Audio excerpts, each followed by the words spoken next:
Hi Soul Risers! So as a sequel to the previous video I uploaded on past patterns and attachment styles, which is part of my multi-part series on exploring and understanding the psychology of romantic relationships, this video is going to go a level higher in terms of how you not only understand attachment styles, but how you can understand them in a duo dynamic. So within a romantic relationship where those attachment styles are interacting with each other. So in the previous video, I spoke about how there are 4 different types of attachment styles, from secure, anxious, avoidant, and disorganized, or in other words, avoidant, fearful attachment style. And so although it is important for us to know which attachment style we fall into, I also left a link in the previous video in the description box below for you to be able to go register and take the survey and understand your attachment style yourself. Today I will be sharing another resource with you. It's a book called Attached, which was put together and written by Amir Levine and Rachel Heller, and it talks about the science behind attachment and how different attachment styles interact with each other. I will put a link to that book as well in the description below for you to check it out. Again, there are no sponsorships here. It's pure love for the things that I'm sharing. So now that we know, now that we know what our attachment style is, it's important to know what our partner's attachment style is, or if you're not in a relationship yet, it's important to know what kind of partners would work with you, would sort of align better with you. So in this book, and I highly recommend reading it, but just to summarize and give you the key points, if you are securely attached, basically secure attachment is like the universal donor kind of a thing when it comes to, let's say, comparing to blood groups, right? So when you are securely attached, you basically can match with any type of person who has any type of attachment style. So if they are insecurely attached, if they're securely attached, a securely attached person is super easygoing and happy and not really sort of selective. They don't have to be selective in terms of what matches their attachment style because they have a secure base. They can easily mold and flex in any situation with whatever attachment style the other person, their partner, their dynamic duo is presenting.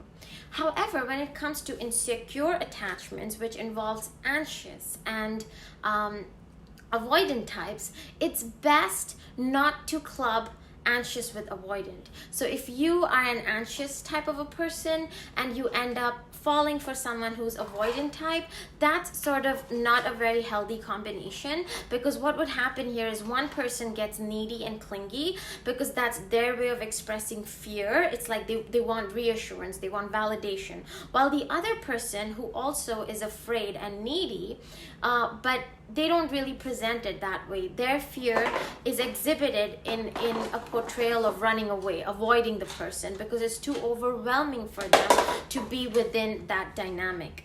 And so when an anxious person gets needy, the avoidant person gets like avoidant, runs away from them. And it's like a constant cat and mouse game, and you don't want it to turn into that. And a lot of misunderstandings can come up when you end up in a dynamic like this. So it's best, if you have an attachment style that's anxious, for you to either club with people, with partners who also have the same anxious attachment style, which means that both of you are scared and clingy, so both of you will cling to each other, which is healthy in a funny kind of way.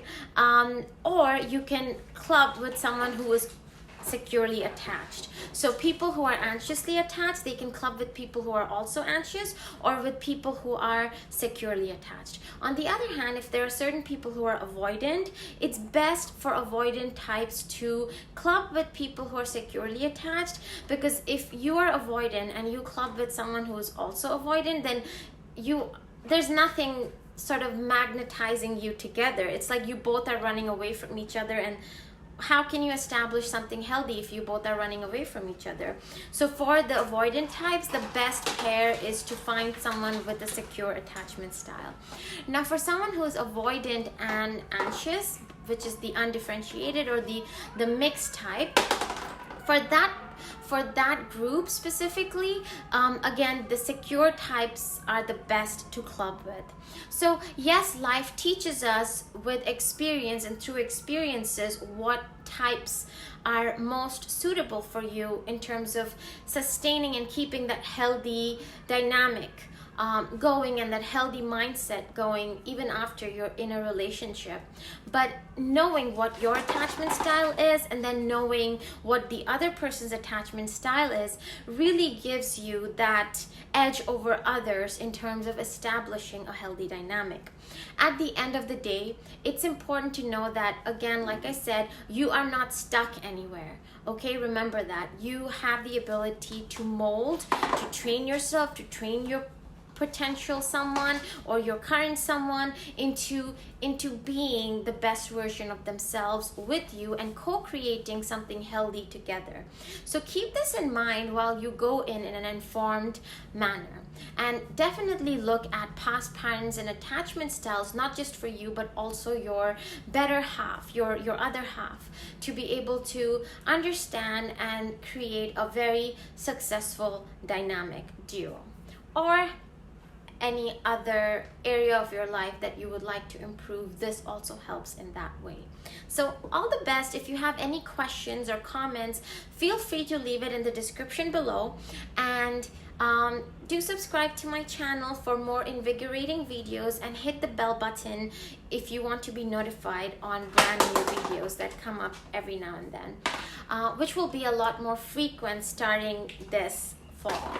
So all the best and stay tuned.